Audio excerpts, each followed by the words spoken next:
Jadi kapan seseorang itu mengeluarkan sesuatu karena terdesak, karena terpaksa, karena tidak enak, ya, atau karena ingin dipuji oleh orang, maka tidak akan masuk dalam istilah sedekah. Misal ada orang baru bantu masjid, kemudian tiba-tiba dia keluar lalu mengatakan, saya baru sedekah buat masjid itu. Itu sudah bukan sedekah dalam istilah agama kita. Karena sedekah hanya kalau dilakukan karena Allah Subhanahu wa taala. Kita dengarkan Al-Jurjani berkata, rahimahullah, sedekah adalah sebuah pemberian yang diharapkan ganjarannya dari Allah Subhanahu wa taala. Berarti tidak ada harapan untuk dapat balasan pujian misalnya dari manusia, gitu kan? Atau berharap memberi agar diberikan juga. Ya, salah satu ciri orang beriman disebutkan dalam surah Al-Insan tentang manusia yang merupakan ciri penghuni surga adalah mereka kalau bersedekah, kalau mereka berinfak di jalan Allah Subhanahu wa taala, mereka tidak pernah berharap balasan dan tidak pernah berharap ucapan terima kasih. Untuk itu kita silakan buka dulu teman-teman sekalian di aplikasi handphonenya, di Al-Quran maksud saya di handphonenya, surah Al-Insan. Kita akan coba lihat di situ bagaimana gambaran Allah Subhanahu wa taala menyebutkan ahli surga. Salah satunya mereka kalau bersedekah, mereka tidak pernah berharap pujian dari manusia, mereka juga tidak pernah berharap balasan, ya, ucapan terima kasih ataupun balasan. Jadi ini perlu tentunya digarisbawahi, ya. Saya akan coba buka juga di aplikasi handphone saya dulu. Di ayat-ayat awal itu Allah SWT coba menyinggung kita sebagai manusia, menyadari kalau kita ini adalah makhluk dan dari sesuatu yang tidak dikenal, dari sperma yang kalau tidak membuahi sel telur akan dibuang, baik oleh pemilik sperma ataupun penerima sperma dari si laki-laki, ayah kita ataupun ibu kita. Kalau tidak terbuahi maka akan dicebok, dibuang gitu ya. Allah SWT sebutkan di awal-awal surah Al-Insan untuk menyadarkan kita kalau kita itu hanya dari sesuatu yang tidak diingat sebelumnya. Lalu Allah sebutkan setelah itu tentang ancaman orang yang membangkang beriman kepada Allah. Lalu kemudian Allah sebutkan setelahnya orang yang patuh kepada Allah. Kita langsung masuk ke bahasan orang yang patuh kepada Allah Subhanahu wa taala. Ini di ayat 5-nya. Saya bacakan a'udzubillahi minasyaitonirrajim. Innal abrara yashrabuna min ka'sin kana mizajuha kafura. Sesungguhnya orang-orang yang berbuat kebajikan minum dari gelas dalam kurung berisi minuman yang campurannya dari air kafur. Ayat 6-nya, Ainan yashrabu biha ibadullahi yufajjirunaha tafjira, yaitu mata air dalam surga. Air kafur itu, kalau ada yang bertanya apa itu, dikatakan oleh Allah SWT, yaitu mata air dalam surga yang daripadanya hamba-hamba Allah minum dan mereka dapat mengalirkannya dengan sebaik-baiknya. Itu ada penjelasan masalah mata air ini ya, banyak sekali dari dalil. Anda bisa kembali ke kajian kami tentang surga dan neraka, insya Allah. Di YouTube sudah ada di playlistnya Khalid Basalam Official, ada bab khusus tentang masalah mata air surga. Tapi saya ingatkan ada beberapa riwayat yang disebutkan dinukil dari para sahabat bahwasanya air-air di surga itu akan mengalir tapi tidak tersentuh lantai dan juga tidak tertumpah sehingga mereka bisa meminumnya setiap saat. Dan di surga ada 4 jenis minuman. Ada air tawar ya, yang tidak asin, ya, rasanya manis. Kemudian ada madu yang tersaring, ada minuman anggur yang tidak memabukkan, dan ada susu yang tidak basi. Anda bisa kembali juga ke surah Muhammad. Seingat saya surah nomor 47 ayat 15 tentang masalah air-air itu. Ini yang dimaksud dengan salah satu sumbernya adalah dikenal dengan mata air kafur. Lalu Allah Subhanahu wa taala menyebutkan setelah itu sifat-sifat mereka. Sifat yang pertama adalah di ayat 7, yufuna bin nadri wa yakhafuna yawman kana syarruhu mustatira. Mereka selalu memenuhi nazar mereka. Kalau mereka mengatakan, ya Allah, kalau engkau sembuhkan penyakitku, aku akan puasa 3 hari misalnya, atau anakku lulus sekolah, aku akan begini dan begitu. Itu contoh saja. Mereka selalu penuhi nazar itu kalau memang mereka sudah diberikan oleh Allah Subhanahu wa taala apa yang mereka minta. Dan mereka selalu takut satu hari, maksudnya khawatir jangan sampai nanti mereka kena azab di akhirat, di kubur. Maka dengan itu mereka berhati-hati dalam beramal. Dan mereka takut akan satu hari yang azabnya merata di mana-mana. Maksudnya hari kiamat. Kemudian ayat 8-nya, ini sama 9, ini jadi saksi bahasan kita tentunya ya. wa yut'imuna at-ta'ama ala hubbihi miskinan wa yatiman wa asira. Dan mereka memberikan makanan yang disukainya. Nah, Bapak Ibu bisa jadikan bahan muhasabah sendiri di sini.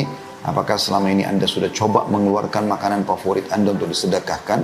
Atau hanya sisa-sisa makanan? Atau karena makanan yang Anda tidak suka? Ciri ahli surga kalau mereka bersedekah dengan makanan adalah mereka memberikan makanan yang disukainya. Sering kami berikan contoh di pengajian sebelumnya, bagaimana seseorang muslim dan muslimah itu kalau menikmati sebuah makanan, misalnya dia mampir satu restoran, anggap restoran Padang misalnya, dia makan dan dia merasa nikmat sekali, atau satu restoran yang lain, mungkin Allah SWT berikan dia kenikmatan rezeki yang banyak, maka dia bisa makan di restoran yang mahal misalnya. Pernah nggak Anda berpikir untuk membungkus porsi yang sama yang Anda makan, jenis menu yang sama, ya lauk yang sama, lalu Anda berikan kepada tukang parkir, lalu Anda berikan kepada orang-orang miskin, atau Anda kirimkan kepada kerabat-kerabat Anda? Maka itu makanan yang kita sukai. Itu puncak kita bersyukur kepada Allah Subhanahu wa taala. Sebagaimana kita rasakan kenikmatannya, kita juga ingin orang lain merasakan. Lalu dikatakan di sini, dan mereka memberikan makanan yang disukainya kepada orang miskin, anak yatim, dan orang-orang yang ditawan. Walaupun kita boleh memberikan makan orang-orang mampu, tapi diprioritaskan yang belum pernah mencobanya kita berikan.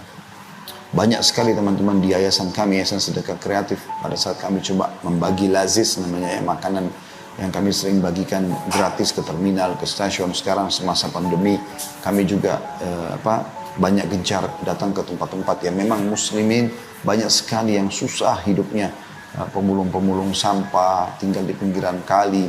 Pada saat diberikan dus makanan, mereka sampai ada yang menangis karena belum pernah makan seperti itu menurut mereka. Padahal porsi itu atau mungkin menu itu bukan menu yang dianggap mewah. Ya secukupnya yang memang bisa kita berikan kepada orang gitu kan. Tapi Masya Allah, mereka sangat gembira dan ini yang diinginkan. Ya, dia targetnya seperti itu, memberikan makanan kepada mereka yang mereka sendiri memang belum pernah rasakan itu. Sampai dikatakan dalam hadis yang lain, kata Nabi SAW, dan ibadah yang termasuk yang paling Allah cintai adalah engkau memasukkan kegembiraan dalam hati seorang muslim. Kata para ulama, termasuk dengan memberikan makanan kesukaan dia, pakaian yang membuat dia gembira, tempat tinggal yang layak, tunggangan yang layak, dan seterusnya. Di sini juga disinggung tentang tawanan ya, jadi termasuk orang kafir boleh kita berikan makan kepada mereka. Ya. Kemudian ayat 9 ini yang saya ingin titik beratkan ya. Innama nut'imukum liwajhillahi la nuridu minkum jazaa'an wala syukura. Ini poin penting. Sesungguhnya kami memberikan makan kepada kalian, maksudnya orang yang bersedekah ini ya, berkata kepada orang-orang yang diberi ya, kami memberikan makanan kepadamu atau kepada kalian hanyalah untuk mengharapkan keridhaan Allah. Enggak minta balasan, tidak menghendaki balasan. Perhatikan Bapak Ibu yang lihat Al-Quran, surah Insan ayat 9-nya, Allah mengatakan situ, tidak menghendaki balasan dan tidak pula ucapan terima kasih. Ya, jadi kalau Anda bersedekah kepada orang lalu dia pergi, Anda justru bersyukur kepada Allah SWT. Karena dengan itu Anda lepas dari riya yang bisa menghancurkan amal Anda.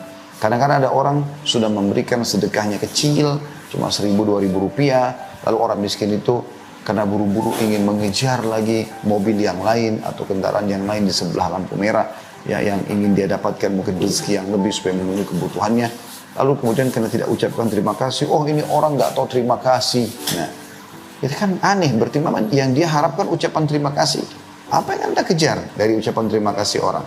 Yang sepanjang lidahnya dia mengatakan iya terima kasih ya, itu apakah kepala Anda bertambah besar ya, tubuh Anda bertambah sehat ya, atau umur Anda bertambah gara-gara ucapan terima kasih itu? Demi Allah tidak, malah justru terbuka pintu-pintu riya, pintu kita akhirnya ya ingin dipuji oleh orang, dan ini bisa menghancurkan amal. Karena kita sudah tahu riya, kata Nabi SAW, al-yasiru minar riya syirk, sedikit saja riya sudah syirik kepada Allah, maka nggak boleh sama sekali gitu kan. Atau dia kirim makanan ke tetangganya, kemudian dia melihat piring pada saat dipulangkan oleh tetangga kosong. Ini memang tetangga nggak tahu terima kasih, masa diberikan tidak membalas, berarti dia berharap balasan dari manusia. Ini keliru. Sedekah yang kita berikan karena Allah Subhanahu wa taala tidak pernah berharap ucapan terima kasih, tidak pernah berharap juga balasan. Jadi walaupun kita tidak mengembalikan ya ucapan terima kasih itu, ya walaupun kita tidak memberikan atau dia tidak memberikan ucapan terima kasih, tetap saja kita memberikan kepada dia, seperti itu kurang lebih ya. Jadi sampai sini bahasanya itu ayat ini masih cukup panjang ya. Allah Subhanahu wa taala menyebutkan tentang manusia insan ini dan juga beberapa hal yang berhubungan dengan balasan di surga ya. Mereka akan mendapatkan dipan-dipan segala macam baju-baju, buah-buahan segala macam. Tapi saya tidak bahas semua itu karena itu cukup panjang bahasanya. Intinya saya ingin titik beratkan di ayat 8 dan ayat 9 bagaimana dalam surah Al-Insan ini disebutkan mereka bersedekah, mengeluarkan makanan ataupun yang lainnya itu tidak pernah berharap balasan. Itu baru dikatakan sedekah. Ya. Kemudian juga Ar-Raghib ya, Al-Asfahani rahimahullah berkata, sedekah adalah harta yang dikeluarkan oleh manusia dengan maksud ibadah. Baru dikatakan sedekah. Karena maksudnya ibadah. Nah, ini sama tadi kurang lebih bahasanya yang disampaikan oleh Jurjani rahimahullah. Ar-Raghib mengatakan sedekah adalah harta yang dikeluarkan oleh manusia dengan maksud ibadah seperti zakat. Akan tetapi sedekah itu pada dasarnya disyariatkan untuk perkara yang disunnahkan, sedangkan zakat untuk hal yang diwajibkan. Jadi kalau kita bicara masalah sedekah maka lebih global. Karena sedekah bisa masuk di dalamnya pakaian, makanan, tunggangan, transportasi kalau kita sekarang, tempat tinggal, ya, perkataan yang baik, amar ma'ruf, nahi mungkar, ya, nasihat dan segala macam. Ini masuk semuanya sedekah. Tapi kalau kita bicara masalah zakat, maka dia kalau zakat mal fokus ke harta saja, gitu kan? Tidak masuk dalamnya pakaian dizakatkan atau zakat dalam bentuk pakaian. Gitu. Ada sendiri jenis-jenisnya. Maka zakat lebih khusus dan dia memang kepada orang-orang yang mampu dan wajib. Kalau sedekah lebih global. An-Nawawi berkata, Imam Nawawi rahimahullah yang masyhur ya, mengatakan disebut sebagai sedekah adalah karena ia merupakan sebuah bukti atas kepercayaan pelakunya, kebenaran atau sidq keimanannya. Jadi orang kalau mau betul-betul tadi mengerjakan apa yang kita sampaikan di pembukaan ceramah kita ini, artinya dia mengeluarkan sedekah, tidak berharap pujian dari orang, tidak berharap balasan, dia justru hanya karena takut akan hisab hari kiamat dan dia berharap balasan sempurna dari Allah Subhanahu wa taala. Maka itu dikatakan disebut sedekah adalah karena, kata Imam Nawawi rahimahullah, merupakan sebuah bukti atas kepercayaan pelakunya. Dia yakin yang dia kejar adalah balasan dari Allah SWT. Kebenaran atau sidq keimanannya, baik lahir maupun batin. Maka sedekah itu adalah keyakinan dan kebenaran imannya. Nah, kita temukan orang yang seperti ini betul-betul tidak pernah berharap ada balasan dari orang lain. Ucapan terima kasih atau tidak. Walaupun teman-teman sekalian, dianjurkan kita kalau menerima pemberian orang lain sedekah apapun itu sifatnya, bantuan, sedekah, mau makanan, mau minuman, mau bantuan, mau apa saja, dianjurkan kata Nabi SAW, kalau orang berbuat baik pada kalian, balaslah yang setimpal. Ya, kalau kalian tidak memiliki apa yang kalian bisa balas dengan setimpal, maka ucapkanlah jazakallahu khairan. Semoga Allah membalas anda dengan kebaikan. Jadi kan, sesungguhnya sampai mengucapkan ini dia telah dia sudah memberikan ucapan yang pas atau yang cocok atau balasan yang pantas gitu. Kita akan dengarkan beberapa statement para salafus salih berhubungan dengan masalah sedekah ini. Asy-Syu'bi berkata rahimahullah, barang siapa yang tidak memperlihatkan bahwa dirinya lebih butuh kepada ganjaran sedekah daripada seorang fakir yang butuh kepada sedekah, maka dia telah membatalkan sedekahnya dan telah memukul wajahnya sendiri dengannya. Jadi konsep dasar dalam agama Islam, bagaimana kita pada saat bersedekah, kita harus meyakinkan diri kita, kita lebih butuh kepada orang yang membutuhkan itu daripada dia butuh kepada kita.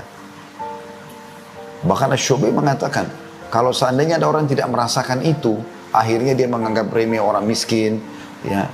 Dia kalau ketemu akhirnya mukanya cemberut, kena ini orang mau minta-minta lagi nih misalnya, seperti itu bahasanya, maka dia seperti sudah kehilangan pahala sedekahnya.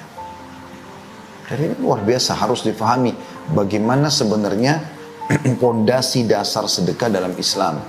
Karena kalau Anda tidak fahami ini, nanti akhirnya Anda akan bersedekah dengan ikuti dengan sifat sombong, ya tidak ikhlas atau kurang ikhlas, ya terpaksa.